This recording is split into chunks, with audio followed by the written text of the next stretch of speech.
Thank you. Ini si Ali kasih jadi host, Pak. Iya. Soalnya dia moderatornya ini. Iya, ayo. Ali jadi hostnya. Ali ya. Saya jadi host apa jadi moderator nih? Oh, Ramzi moderator sekalian. Bukan. Kan ente moderatornya, otomatis jadi hostnya di sini di Zoom ini. Itu loh. Biar cepat nanti. Oke, bisa saya mulai atau lanjutkan?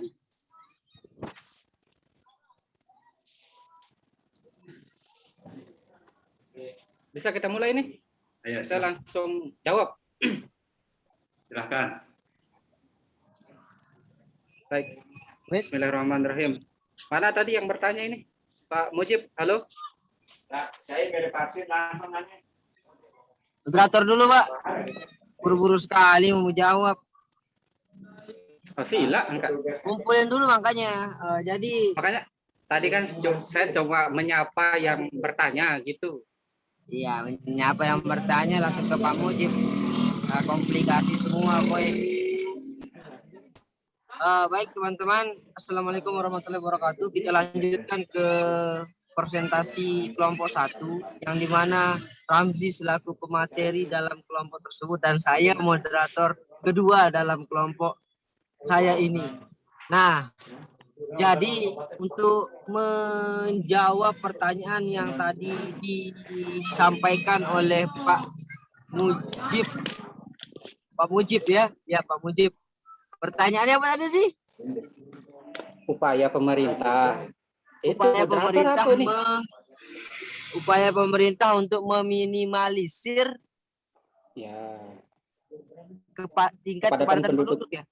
Ya. Oke. Untuk lebih jelasnya silahkan langsung dijawab sama Pak Abdul Ramzi. Silahkan, Pak. Baik. Terima kasih sebelumnya. Mohon disimak kepada penanya, saudara Bapak Mujib ya. Jadi terkait dengan upaya pemerintah dalam menanggulangi atau mengatasi kepadatan penduduk. Nah, kalau tadi disampaikan oleh Pak Mujib, ada seperti pernikahan dengan orang asing begitu. Baik, langsung saja. Yang pertama adalah menggalakkan program transmigrasi, ya. Transmigrasi. Sekali lagi, menggalakkan program transmigrasi. Jadi transmigrasi ini adalah perpindahan penduduk dari penduduk yang padat ke penduduk yang jarang. Jadi mungkin itu yang dimaksud sama saudari Azizah. Jadi salah satu untuk menekan kepadatan penduduk, salah satunya adalah menggalakkan program transmigrasi. Jadi transmigrasi ini di mana sebuah wilayah yang padat penduduknya itu diprogramkan oleh pemerintah untuk dipindahkan ke wilayah atau kawasan yang jarang penduduknya begitu. Nah, seperti yang kita ketahui pada isu-isu yang panas kemarin bahwasanya ibu kota kita akan dipindah ke Kalimantan. Mungkin salah satunya untuk menanggulangi kepadatan penduduk yang ada di Jakarta gitu. Kemudian yang kedua adalah pemerataan lapangan kerja. Nah, lapangan kerja ini salah satu yang memfaktori bahwasanya adanya kepadatan penduduk. Misalkan di Kota Jakarta. Kota Jakarta itu dikenal banyak sekali industri-industri, kemudian karena itu kota, makanya banyak orang desa pergi urbanisasi ke kota. Nah, dengan tujuan untuk mencari lapangan pekerjaan. Karena memang awamnya orang desa itu seperti itu, dari lapangan kerja ke kota sehingga melakukan urbanisasi. Salah satunya tindakan pemerintah untuk mencegah itu adalah pemerataan lapangan kerja di setiap wilayah atau daerah. Itu yang kedua. Kemudian yang ketiga adalah, nah sebenarnya ini agak sensitif untuk dibahas, menekan pertumbuhan penduduk atau kepadatan penduduk dengan mencanangkan program KB 2 anak cukup. Begitu. Oke, mantap. Sudah sih, keluarga berencana. Nah, keluarga berencana ini memang sudah lama diteruskan oleh pemerintah. Nah, salah satunya dengan menetapkan undang-undang untuk pernikahan di usia dini, gitu. Seperti yang kita ketahui di beberapa daerah atau di desa banyak sekali pernikahan dini yang dilakukan. oleh pemerintah di Kabupaten Lombok Barat saja itu sudah menetapkan usia dini untuk menikah, supaya tidak terjadi seperti yang disampaikan oleh Pak Mujib tadi, untuk menekan kepadatan penduduk ini, sehingga pemerintah menetapkan usia dini untuk sebuah pernikahan. Dan yang terakhir adalah membatasi tunjangan. Kalau saya baca-baca di beberapa referensi, salah satunya adalah Jangan apa tunggangan, Ji? tunjangan Oh. anak bagi PNS, ABRI. Nah, Jelas makanya hingga ngomong, soalnya ini nanti ya, bahaya. hingga anak 1 dan 2. Untuk yang ketiga itu di stop dia. Itu katanya. Loh, kenapa? Tunjangan ini itu berperan dalam mengatasi pertumbuhan penduduk. Ini kita berbicara masalah kepeng, masalah uang. Ya, dengan adanya tunjangan-tunjangan seperti ini, maka tidak menutup kemungkinan akan terjadi yang namanya kegiatan-kegiatan yang seperti, oh, dia mau menikah dikarenakan ada tunjangannya, ada uangnya. Nah, seperti itu. Jadi itu upaya pemerintah yang dilakukan untuk menekan atau mengatasi kepadatan penduduk. Yang pertama adalah program transmigrasi, yang kedua adalah pemerataan lapangan kerja, yang ketiga adalah program KB, yang keempat adalah menetapkan usia pernikahan dini, yakni sekitar, kalau tidak salah, umur 17 tahun. Ya, umur 17 tahun. Dan yang terakhir adalah membatasi tunjangan PNS. Itu saja mungkin dari saya. Terima kasih. Oke, terima kasih Saudara Abdul Ramzi sebagai materi yang sudah menyampaikan jawaban dari pertanyaan Pak Mujib. Saya rasa dari beberapa jawaban tadi terjawab sudah pertanyaan yang ditanyakan sama Pak Mujib. Apa masih ada yang ditanyakan lagi sama Pak Mujib atau sesuatu penyampaian yang belum jelas, biar dijelaskan lagi atau diluruskan terkait dengan populasi manusia? Singkat seperti itu saja. Ya.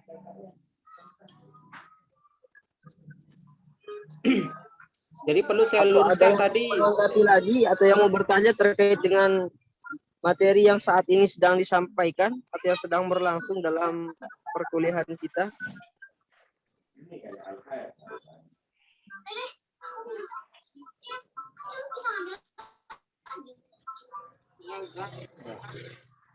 Idem doang, siswa. Jika tidak ada, mungkin Pak dosen Alfian Martoni mau menanggapi terkait dengan hasil presentasi dalam kelompok 1 atau menambahkan apa sih pengertian dari apa yang ditanya-tanya tadi itu atau bagaimana? Silakan, siapa yang mau menanggapi?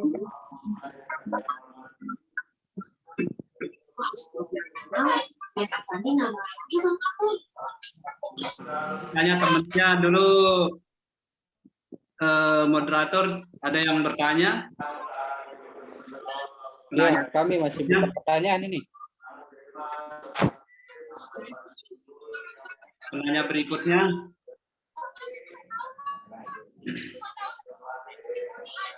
Saya rasa semuanya sudah pada paham.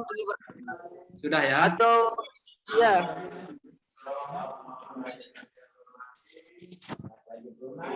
Bagaimana? Kita tutup untuk apa namanya presentasi dari kelompok 1. Kalau tidak ada yang mau bertanya atau menanggapi terkait dengan materi perkuliahan kita pada sore hari ini.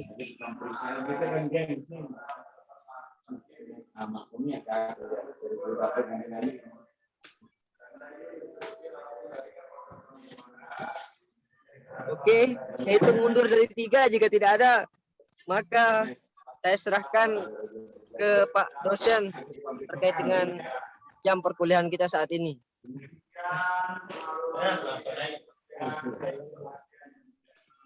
Halo? Sepertinya tidak ada lagi, Pak. Tidak ada ya? Oh, ini baru nongol satu nih. Baru Yaudah, bangun dia, belum sarapan. Siapa? Mustiani ini. Ini Mustiani itu kelihatan dia, Pak. Silahkan ditutup dulu oleh moderator. Oke, terima kasih kepada teman-teman yang sudah menyempatkan hadir pada perkuliahan kita dan mau mendengarkan terkait dengan hasil presentasi dari kelompok 1. Untuk sekali lagi ucapan yang terakhir, mungkin ada yang belum jelas. Jika belum ada yang belum jelas, biar kita perjelas. Jika sudah jelas, maka kita akan tutup presentasi kita di kelompok 1 pada sore hari ini. Nah, dia penyampaian kesimpulan. Oke, Ya, untuk penyampaian kesimpulan kesimpulan sebelum dulu. menutupnya dipersilahkan kepada Pak Ramzi untuk menyimpulkan. Silakan, Pak.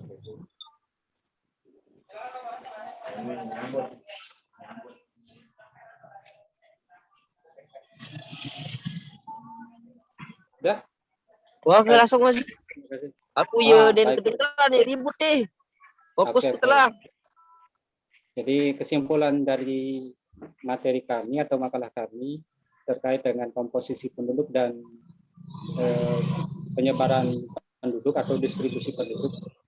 Komposisi penduduk merupakan pengelompokan penduduk berdasarkan kriteria-kriteria atau karakteristik tertentu dalam setiap penduduk di suatu wilayah. Nah, kemudian pengelompokan penduduk ini dapat dibagi menjadi dua. Komposisi penduduk dilihat dari biologis, geografis, dan sosial. Pada umumnya memang bentuk penyebaran penduduk di satu wilayah ini adalah penyebaran penduduk yang dibagi berdasarkan geografis dan persebaran penduduk berdasarkan administrasi.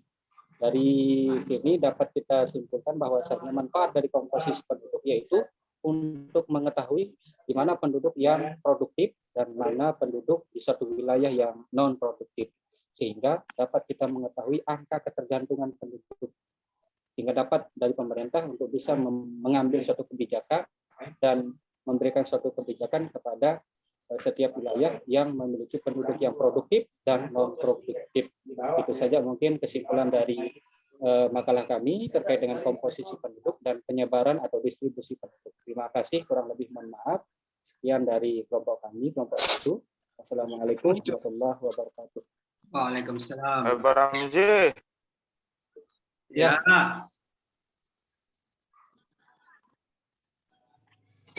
sudah Gimana, selesai gimana? Pak.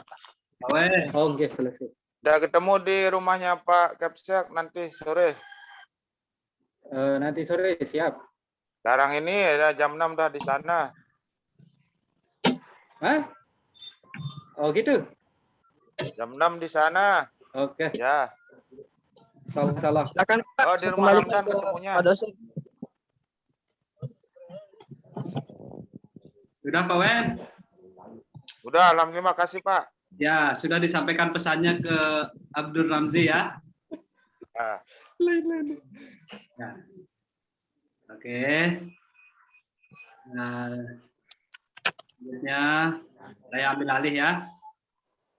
Ya.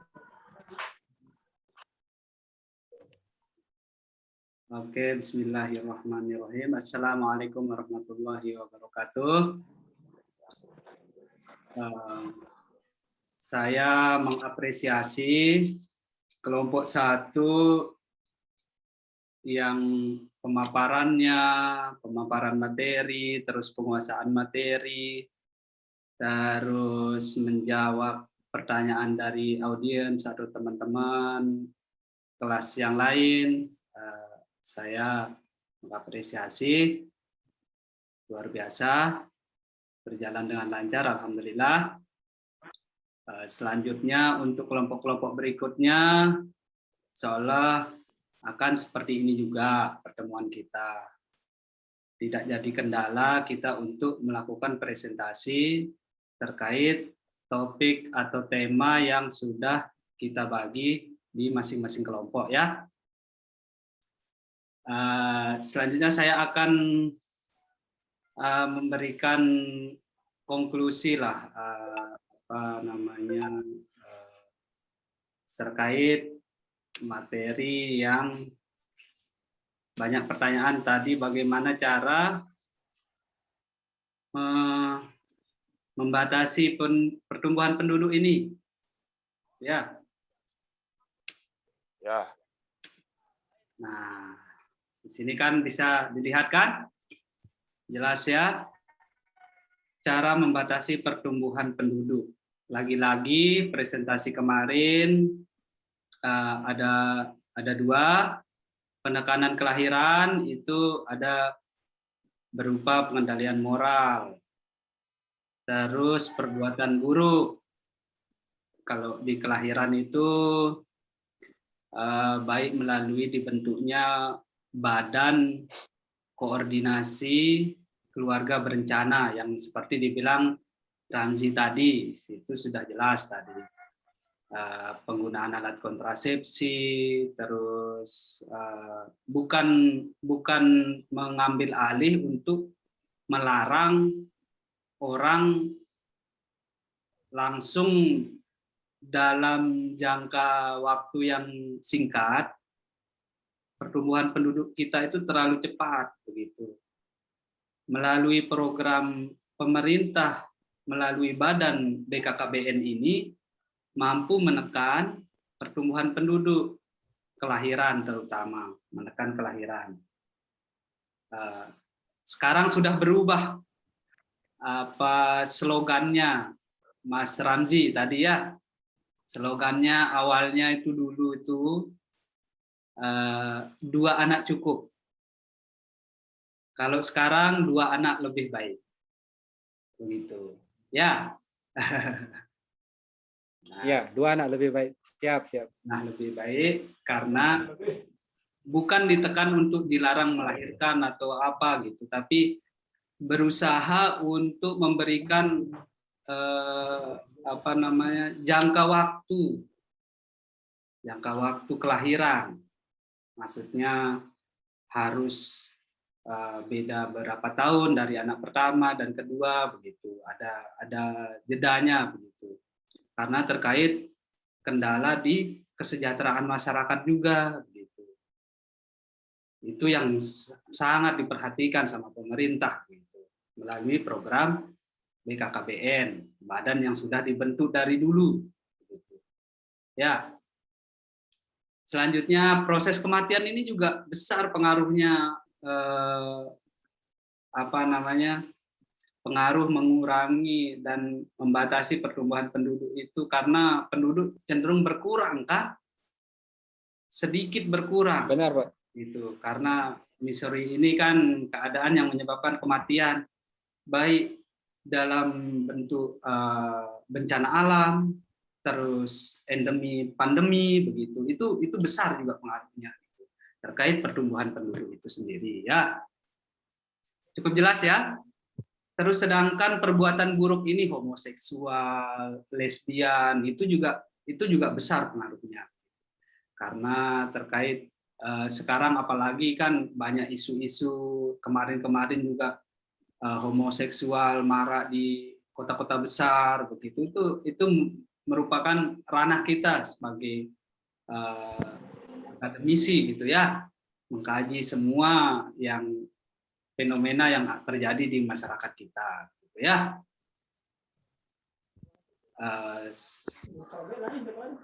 Selanjutnya, nah seperti ini kan mengekang nafsu seksual, terus pengguguran kandungan juga kan itu termasuk perbuatan buruk ya. Guguran kandungan, terus penggunaan alat-alat kontrasepsi, homoseksual, ini perbuatan buruk semua ya, bukan untuk dicontoh ya. Nah ini misteri yang tadi saya bilang tadi, yang sudah saya jelaskan tadi, epidemi, bencana alam, terus apalagi sekarang sudah masuk pandemi, terus nanti berubah jadi endemi gitu. Bencana alam ini kita tidak bisa kontrol kalau ini. Allahu alam ini ya. Ya, tidak bisa diprediksi. Ya, tidak bisa diprediksi kapan terjadinya. Terus kelaparan, peperangan, ya. Nah, ini kelaparan karena jumlah penduduk yang banyak, terus sedangkan sumber daya alamnya tidak memenuhi semua kebutuhan masyarakat itu sendiri. Makanya kesejahteraan masyarakat itu juga dipikirkan sama pemerintah kita. Gitu. Terus ini peperangan, pembunuhan, ya.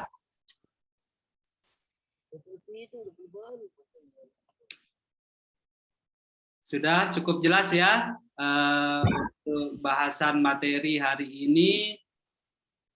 Selanjutnya sudah pada absen semua ya? Isi presensi di LMS? Sudah, Pak.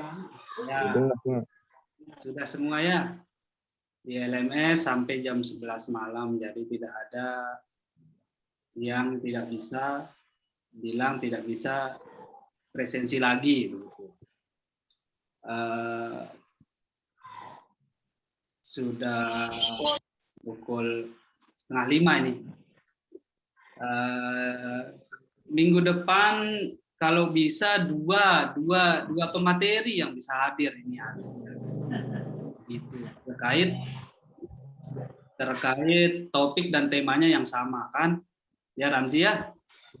Antara Iya, Pak. Mataram maupun Bonder ya harusnya hadir. Ya. Biar besok juga seperti itu dua pemateri. Jadi nanti kolaborasi dia di materinya begitu. Walaupun yang ditampilkan di presentasi itu berbeda, tapi kan poin-poinnya kan sudah jelas. Ya, cukup jelas ya? Baik. Ya, Cukup, Pak. ya. Jelas, Pak. Ya, jadi untuk pertemuan minggu depan itu ada dua, itu tolong disiapkan materinya berupa PowerPoint-nya, terus hard copy-nya menyusul nanti Eka yang Eka itu izin karena ada kegiatan di mana ada Mapala itu kan, nah, sudah izin sama Iya, saya. Pak. Oh ya bisa, jadi nanti perwakilan teman-temannya yang bisa backup. Gitu. Nanti hari Senin kalau tidak Selasa dia ke Bonder untuk mengambil hard copy dari makalah teman-teman yang lain. Gitu. Oke, kita Oke, Pak. dulu kita screen chapter dulu. Jadi videonya apa? Videonya pada ditampilin dulu kameranya biar saya screen untuk dokumentasi. Kehidupan. Ya. Dokumentasi Kehidupan video dia, pamuji Ya. gagah. videonya biar ada laporan kita bahwa kita pernah melakukan perkuliahan walaupun daring begitu. Nah, ayo ini dua orang ini belum ini. Nah, ayo cantik-cantik dan ganteng-ganteng kok malu ya. Ayo aktifkan. Nah, ayo Fitri Rahmi belum? Ayo biar saya screen ini. Oke. Oke, senyum semua. Fitri Rahmi belum nih? Ayo. Oke, 1, 2. Ulangin. 1, 2. Nah. Oke. Oke, terima kasih teman-teman mahasiswa pendidikan sosiologi semester 5 mata kuliah sosiologi kependudukan atau sosiologi demografi. Sampai ketemu di pertemuan berikutnya dengan tema yang berbeda ya. Kita akhiri dengan sama-sama melapaskan alhamdulillah.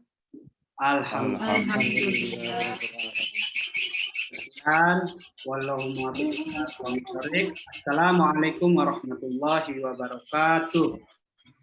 Waalaikumsalam warahmatullahi Wabarakatuh. Ayo, pamit semua. Selamat beraktivitas, sehat selalu. Ya, Kelas juga. ya. Mari.